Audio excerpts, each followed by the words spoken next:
one of you guys offended me talking about there was this joke on the NBA on TNT when LeBron James, he kept wearing his headband to cover up his receding hairline. And Kenny Smith, Shaquille O'Neal, and Charles Barkley told LeBron, they said, come home. Come home. Come home. Basically, what come home meant was go ahead and just shave it all off. Your hairline is receding so bad, you might as well just go ahead and go bald, man. So their phrase for that was come on. Well, somebody wrote that in my comment section, either my last or next to last video. They said, Alan, it's time for you to come home, man. Time for you to come home. Now, I feel like I got a lot of hair left, man. My hair is thin up top, no doubt. It's thin up top, no doubt. But thanks to the miracle of wave caps, I wear a wave cap every night. You know, I'm keeping my hair for a few more years until it really just gets bad. But yeah, somebody gonna say, Alan, come home. Come home. Go ahead and just shave it all off. Come home. Come home. Now, speaking of my physical appearance, I know at least a few of y'all who are very perceptive, very observant.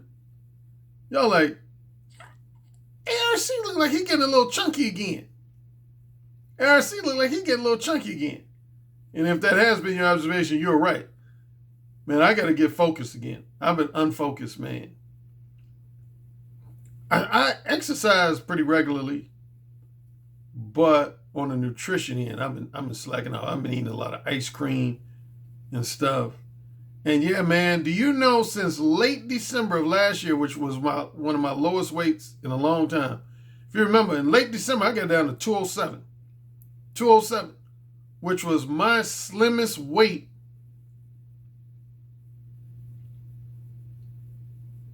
since like 2006. I'm not even joking. Yeah. When I got down to 207, man, that was my slimmest weight. That was my first time being less than 210 since 2006. Because starting with 2007, my weight had always been 210 or heavier. 210 or heavier. Always. Yeah, starting with 2007, the lowest my weight had ever been was 210. Starting with 2007. So yeah, that was the first time I got under 210 since 2006. But now, unfortunately, I've gained about 25 to 30 of those pounds back. Yeah, I think the last I weighed myself, I was like 234, 235, somewhere in there. Yep. So I got to get back down, man. So keep me motivated. Write me a note. Instead of talking about shave my hair, I'll say, Alan, man, get focused, man. Get refocused, man. Get that weight back down. Get refocused. This will probably be my next to last free video for a few weeks. Oh, I know some of y'all going to be disappointed. People who are not my Patreon subscribers. Yep. And I had already said this. If you remember, I said this like 2 or 3 months ago. Because if you remember, I didn't do hardly any videos in the entire month of April until about the last 2 or 3 days. Yeah, I went pretty much the entire month of April without doing any free videos. And at that time, I think in late March, I said there's going to be 3 periods. I said there's going to be at least 3 periods where I'm not going to be doing any free videos. And that was going to be in April, which I already did. I didn't really do any videos. I said second was going to be either August or September, if not both. August or September, if not both. And then the third, I said, was going to be between roughly mid-December and mid-January. Mid-December and mid-January. Yeah, so I'm probably going to do another video this week, either Wednesday. Oh, shit. Hold on. Yeah, I'm going to do one more video this week, either Wednesday or Thursday. And then after that video, for about the next 5, 6, 7 weeks, I'm only going to do Patreon exclusive videos. Yep. Yeah, starting with next week all the way up until about, I'd say roughly mid-September, I'm only going to be doing Patreon exclusive videos. I'm not going to be doing any free videos. Yep, I'm only going to do Patreon exclusive videos. So yeah, this is going to be my next to last free video for at least 5 weeks and as long as 7 weeks. What else? I saw a movie. I actually saw it twice already. Quentin Tarantino's new movie called Once Upon a Time in Hollywood. It got some slow parts in it, but overall I liked it. Now, he did an interesting thing, and I think he's done this before. He mixes a lot of real life historical activities with fictional, embellished activities. Yeah, he tends to mix things that really happen in life with just complete Hollywood fiction. And that's what he did in this movie. Because if you remember the psycho killer, crazy motherfucker Charles Manson, who was known for helter-skelter murders.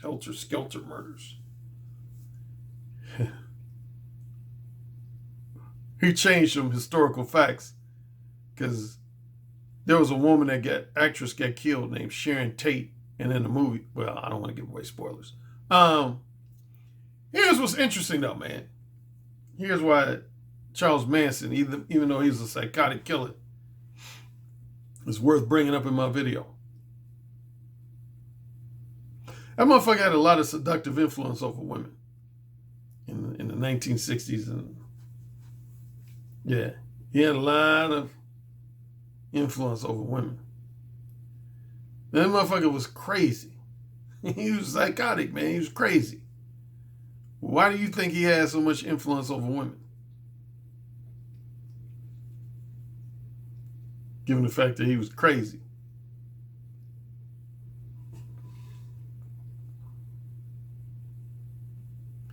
He was a rebel to society's social programming and cultural conditioning, something I always talk about. Social programming and cultural conditioning. He rebelled against most aspects of social programming and cultural conditioning. That's number one. Number two, he was in the right place at the right time, 1960s, which I talk about in my book, The Beta Male Revolution. That's when women's sexual morals, values, and ethics began to change drastically, and they became more comfortable with having sex outside the context of marriage and even outside the context of monogamy. And Charles Manson took advantage of that. A lot of women were running away from home, from their overly demanding, overly protective fathers and mothers.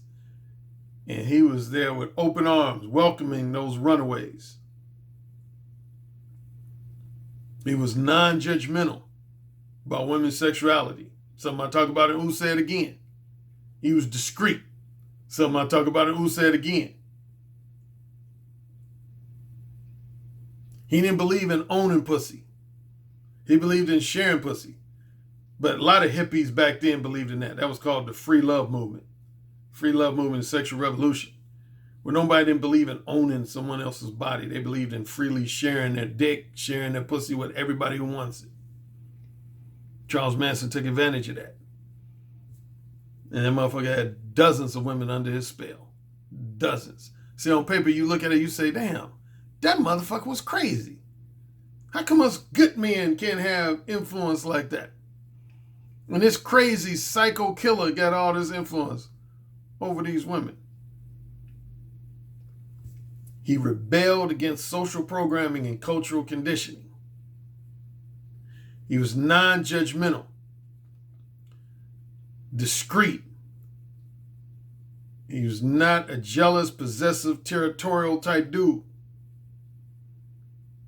And he was in the right place at the right time to take advantage of women whose sexual morals, values, and ethics were changing. Big time.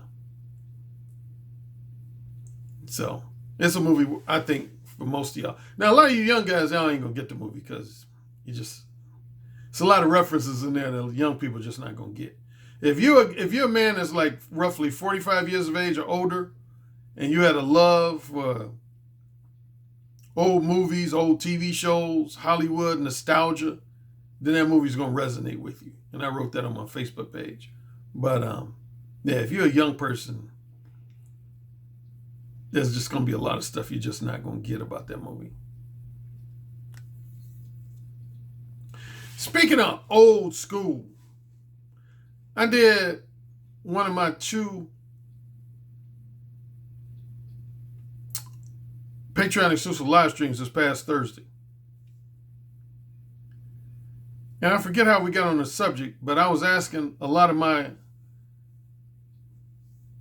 think it started with one of my guys who participated in my live stream said that he didn't learn anything about sex or dating from his mother or father.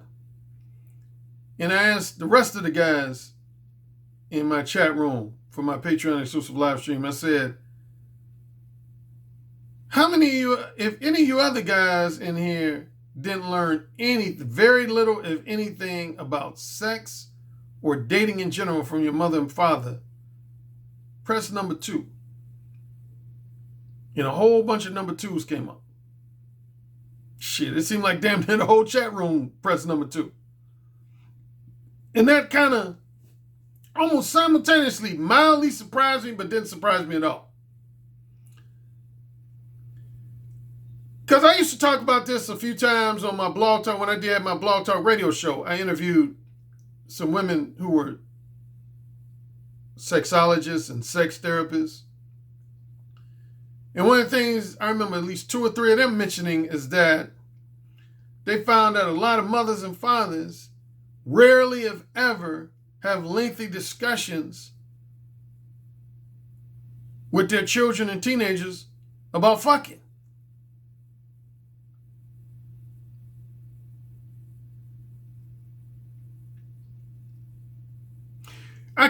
Here's where I understand it and here's where I'm surprised by it. If people are older like me, I understand it. Because I was just talking about that period that I emphasized in my book, The Beta Male Revolution, that period between roughly 1960 and 1974. See, if your parents come from the 1950s and before, that's not surprising at all. Because people in that generation, man, they didn't talk about fucking with their kids. They didn't. They might have had 1 or 2 birds and bees talk. But other than that, man, it was just commonplace that parents didn't talk about. Like my parents, they didn't really talk about fucking with me. I didn't start talking to my parents about sex until I was a grown adult. Like me and my mother had detailed discussions, when I became a grown adult, and to a lesser extent, me and my father.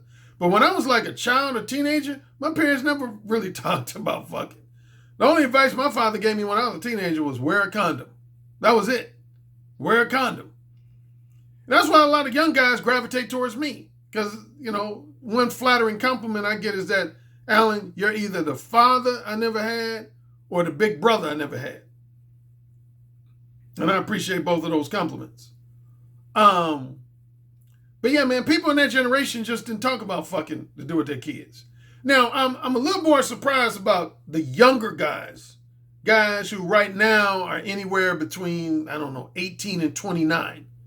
Guys who right now are between roughly 18 and 29, I'm at least a little bit surprised that at least one of their parents didn't talk to them about fucking. I had some guys in my chat room say some disparaging things about their fathers. Yeah, called them Mode 3 wimps, Mode 2 nice guys. Yeah, they said none of their fathers, the ones who had fathers in the home, were Mode 1. And they felt like their mothers basically controlled the household.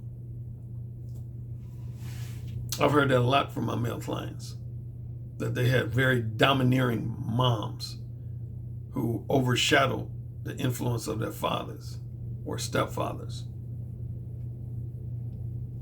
which is sad. I can tell you this, as you know, I don't have any children, but that might change soon. Hint, hint, wink, wink. If I have children, whether it's one son, one daughter, or one of each, I'm going to be talking to them about fucking. Plain and simple. I'm going to be talking to my kids about fucking. They're going to know about fucking by no later than the age of 9, 10, 11, 12. They're going to know everything about fucking. Everything about game plan related to fucking. Best believe. Ain't no kid of mine going to be learning about fucking from TV shows, from movies, from porn, or from their peers. That's not going to happen in Alan Roger Currie's household. My kids are going to learn from fucking from me. Their father that's who they're going to learn about fucking from. Trust and believe. I think there should be classes in high school about fucking.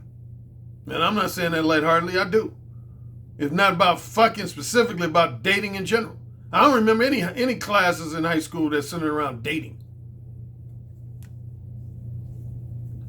For the most part, college. Now, in college, I took a class called Human Sexuality, and I actually learned quite a few things in that class that were interesting.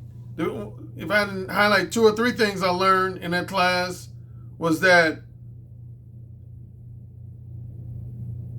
women, there's always been this belief that, you hear people say men think about sex once every 10 seconds or whatever.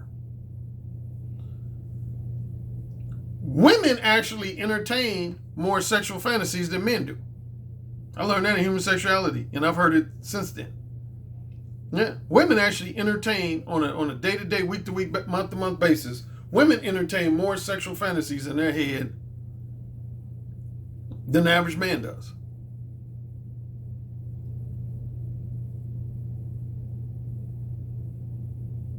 Now, men, yeah, we think about sex a lot to the extent that our testosterone provokes us to. It's more hormonal.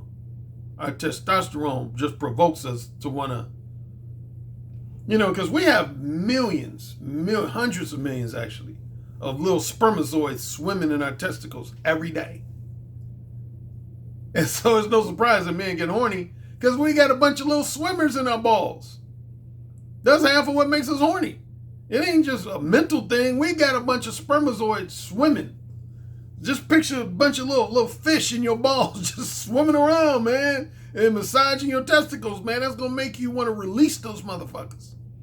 We just have a natural desire to want to release those spermatozoids from our balls.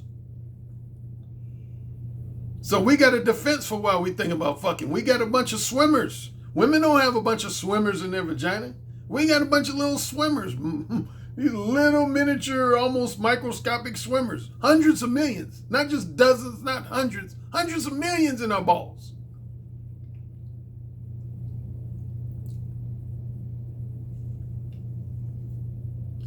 But women entertain a lot of sexual fantasies.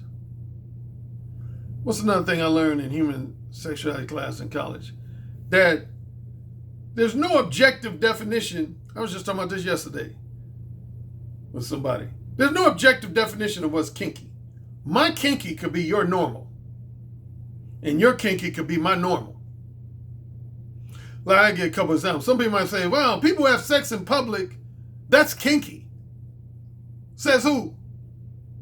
If you have sex in public on a weekly basis or a monthly basis, then that, for you, that's normal. That ain't kinky, that's normal. But if I've never had sex in public, then of course I'm going to perceive it as kinky.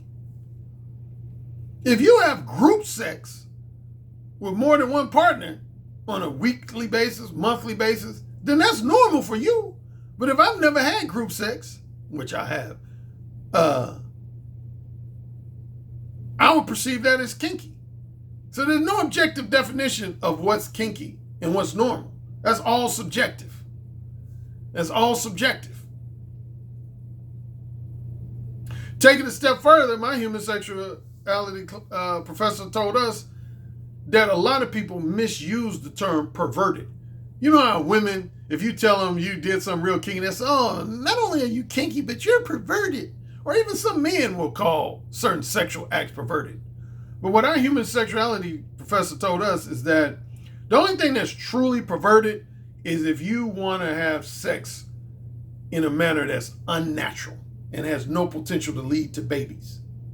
For example, if you regularly want to fuck a horse, you're perverted, because that's just unnatural for you to want to fuck another species. If you like jack off looking at raccoons, that's perverted, because a raccoon shouldn't be getting your dick hard.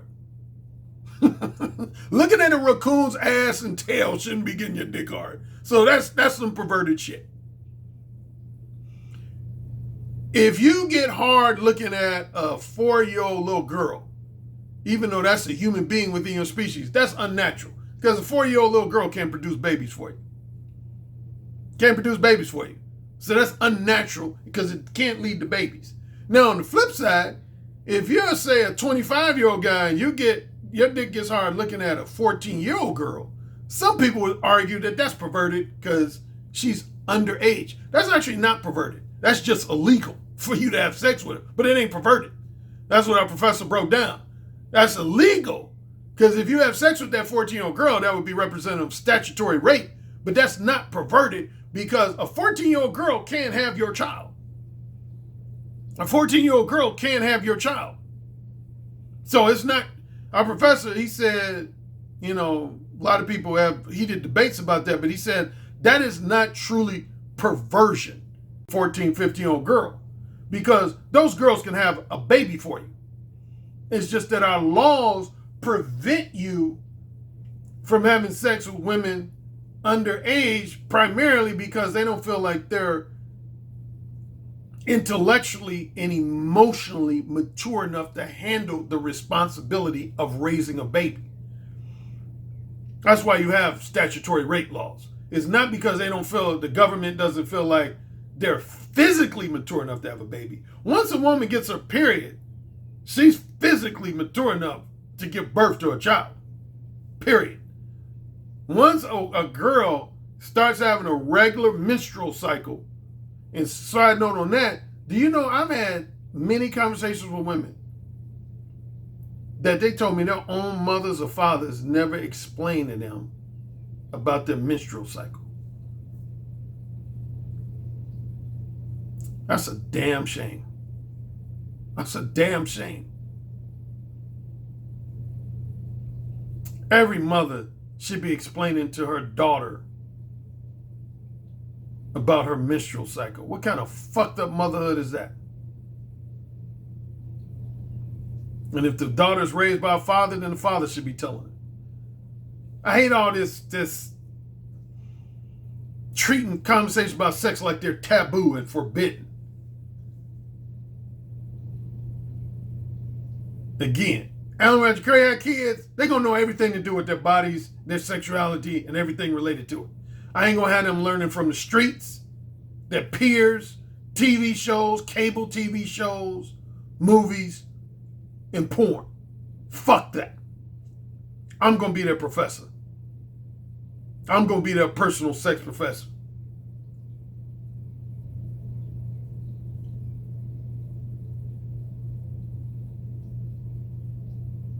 I don't want my daughter pregnant at the age of 11, 12, 13.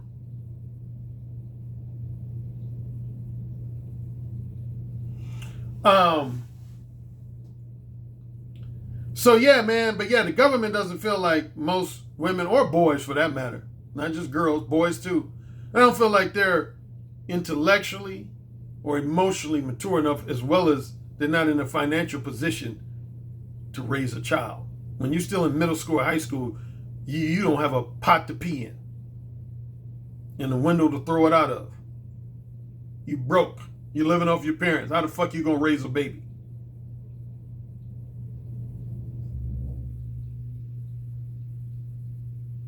Yeah. You shouldn't be having babies until you're emotionally mature enough to raise one and financially stable enough to raise one. Otherwise, you need to have a condom on at all times, or the girl needs to be on birth control pills.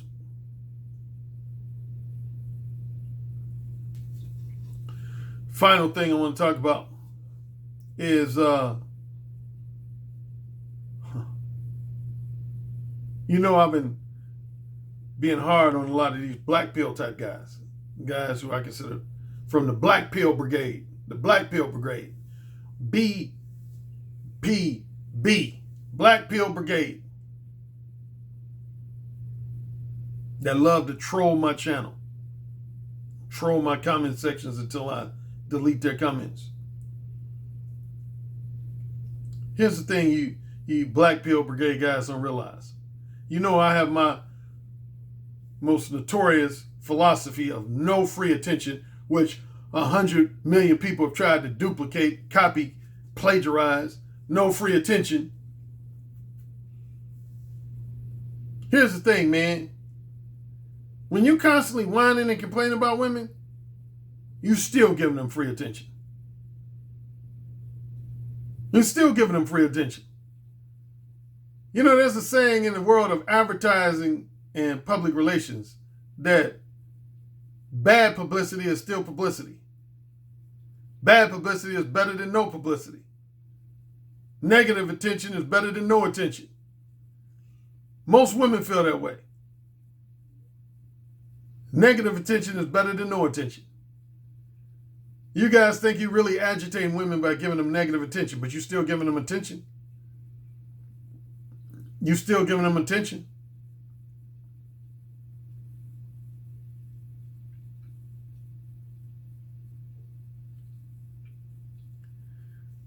Here's the reality, man. The only man that consistently whine and complain about women's behavior is men who don't have any options.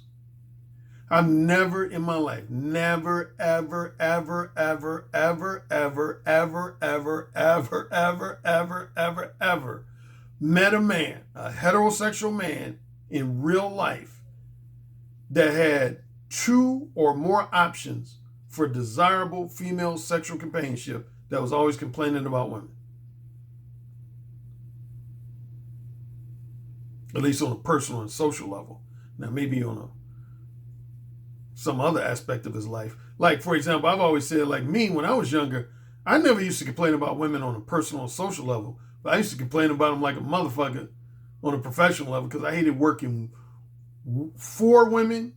I hated working for women, and to a lesser extent, I hated working with a high percentage of female coworkers.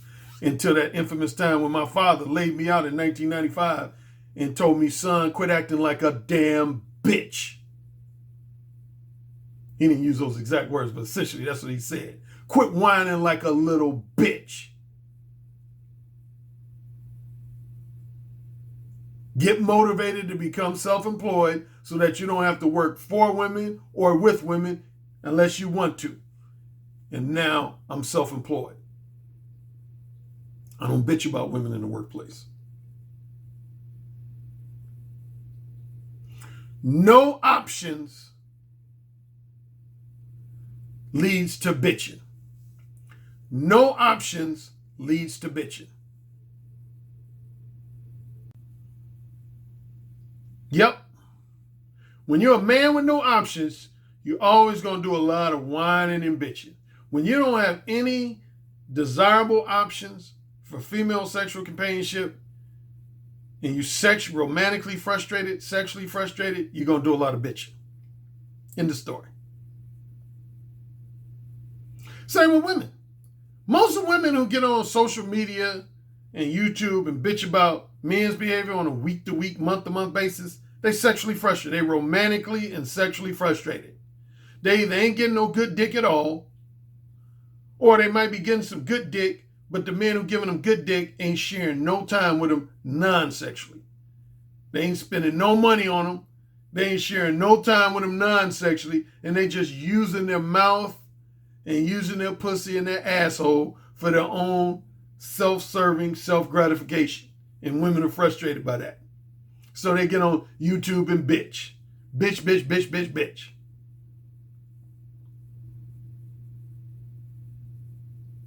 Sexually content people, sexually satisfied people, romantically content people, romantically satisfied people don't bitch about the opposite sex.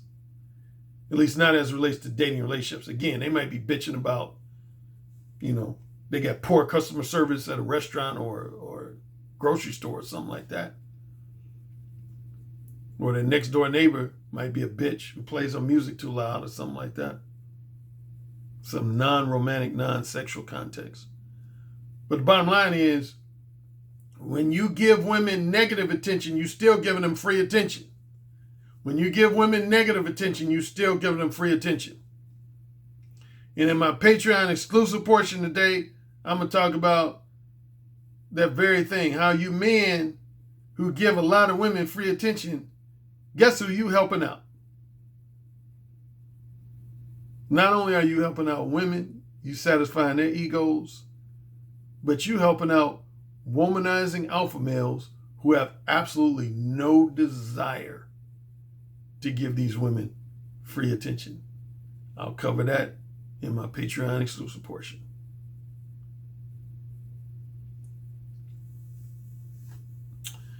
Yeah. See, here's the deal, man. When it comes to dating relationships, here's one simple fact. Alpha males need beta males much more than beta males need alpha males. Matter of fact, I can't really think of a way that, as it relates to dating relationships, where beta males need the existence of alpha males. But alpha males, they need beta males. Yep. Womanizing alpha males need for there to be financially generous beta males and beta males willing to give women boatloads of free, non-sexual time, attention, and companionship. They need you. If you're a financially generous beta male, womanizing alpha males need you.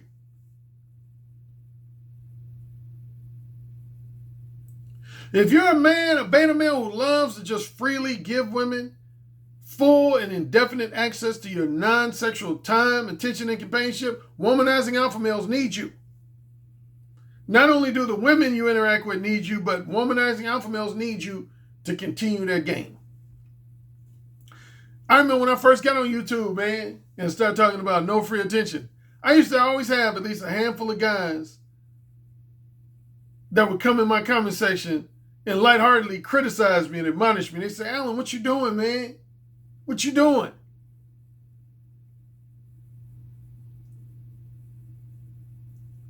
They would say stuff to the fact that we need these beta males. Why are you making them feel bad about their behavior? We need them. We need them. There was one user, I can't remember his name. He was a frequent user of mine at the time. I haven't seen him in a while. But he used to always say that. He used to say, Alan, man, I love you, but I hate you, man, because you keep enlightening these beta males, man. But these beta males help us womanizing alpha males out. They do.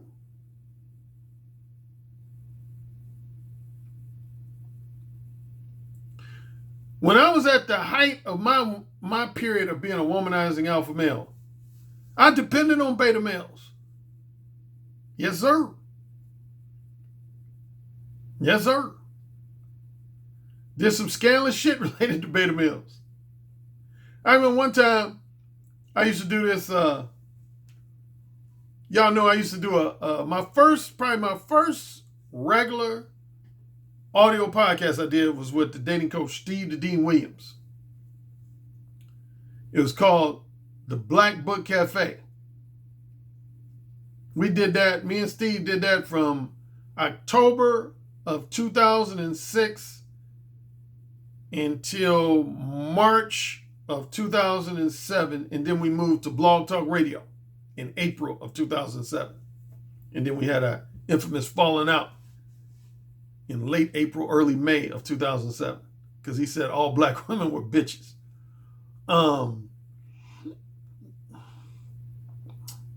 But I remember one episode of the Black Book Cafe. I told Steve, I forget what we were talking about, but talking about the idea of going out to dinner with women.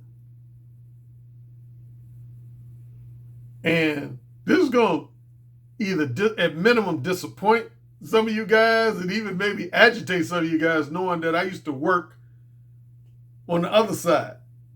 And what I mean by work on the other side, I used to help women.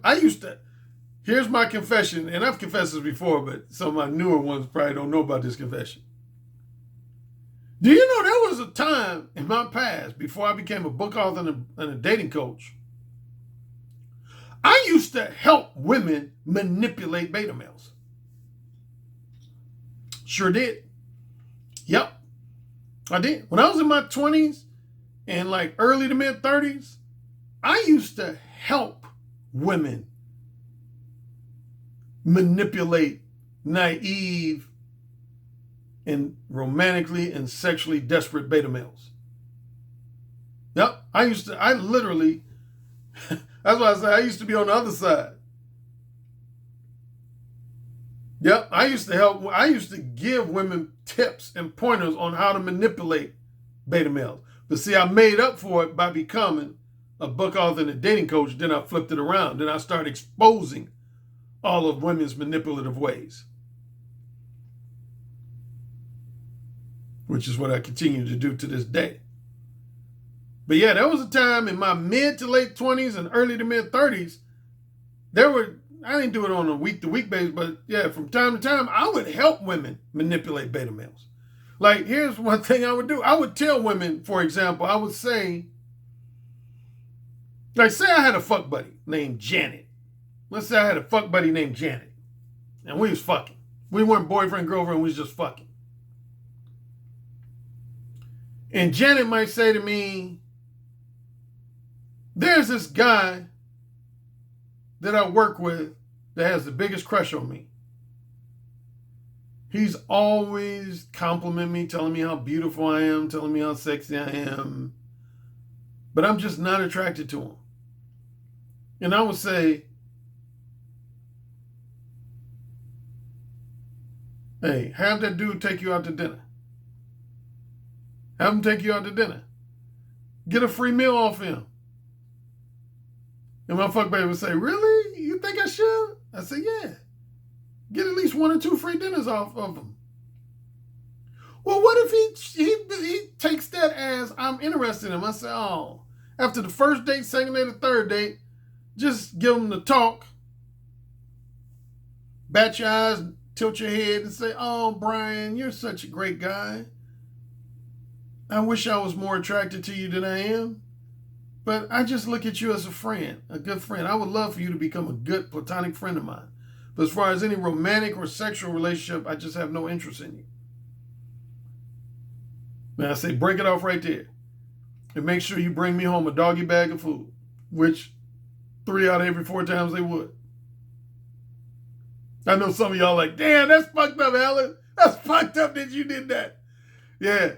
Yeah, again, this ain't my first time confessing it. I confessed it first on Steve's audio podcast, The Black Book Cafe. There's at least 2 or 3 times on my blog talk radio show I talked about it. I think I mentioned it in at least one previous YouTube video before. But yeah, I used to back between that, yeah, I'd say roughly between when I was in my mid to late 20s and early to mid 30s, I used to encourage women from time to time to take advantage of beta males. Financially, either take advantage of their financial resources or material possessions, or at minimum to take advantage of their non-sexual time, attention, and companionship. And what do you think my motivation was to do that? As a womanizing alpha male, what was my motivation to do that? It helped me out. It helped me out. And see, that's what I'm trying to tell some of you guys who are my Patreon subscribers, who you know deep down you've been in the category of either a financially generous beta male type, or if not financially generous, you give women full, undeserved, indefinite access to your non-sexual time, attention, and companionship. You helping me out. You help those two types of guys are helping out womanizing alpha males, because womanizing alpha males don't have to spend no money on a woman. And all women want some man to spend money on them.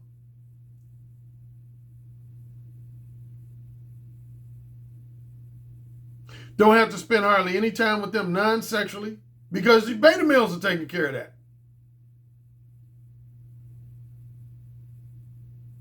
See, here's the deal. If all beta males were to cut back on treating women to free meals, free movies, free concerts, giving them undeserved materialistic gifts,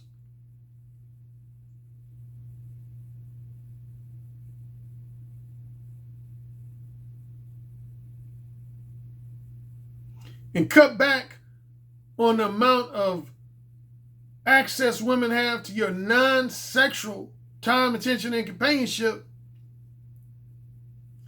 that would begin to tip the scale.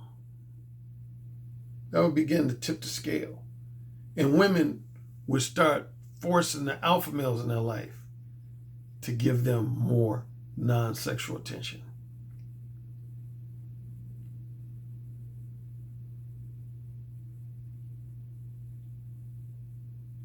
You understand that?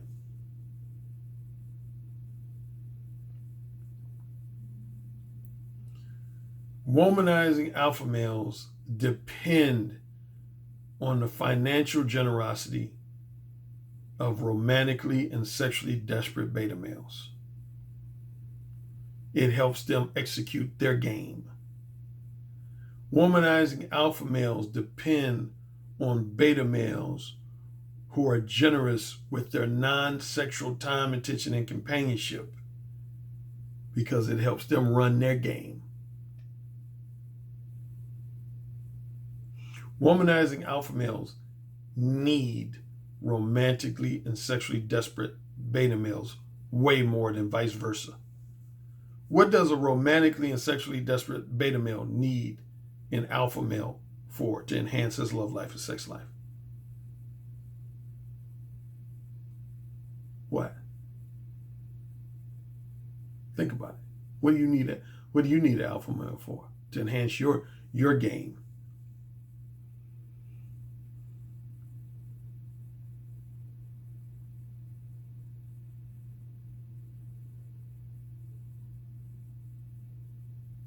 No free attention, baby.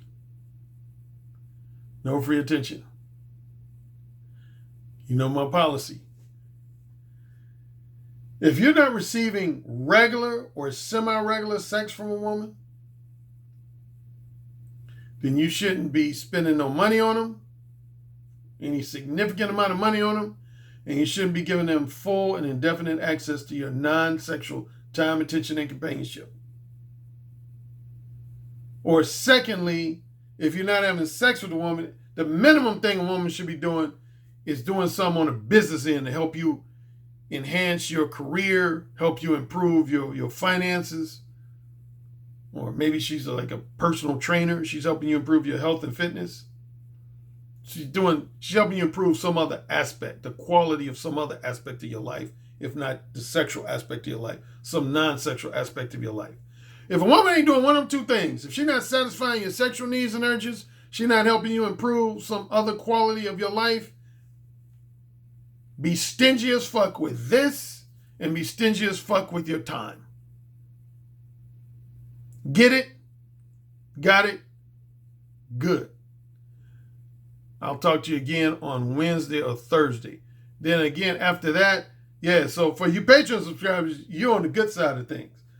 For most of August and at least the first half of September, starting next week, all the rest of my videos are going to be Patreon exclusive videos. I'm not doing any more free YouTube videos. All of my videos are going to be Patreon exclusive videos. either for $2 subscribers, $5, or $10. I'm not gonna be doing that many $2 subscribers, but I might do a couple. But mainly for my $5 and $10 subscribers. $5 and up and $10 and up. All right.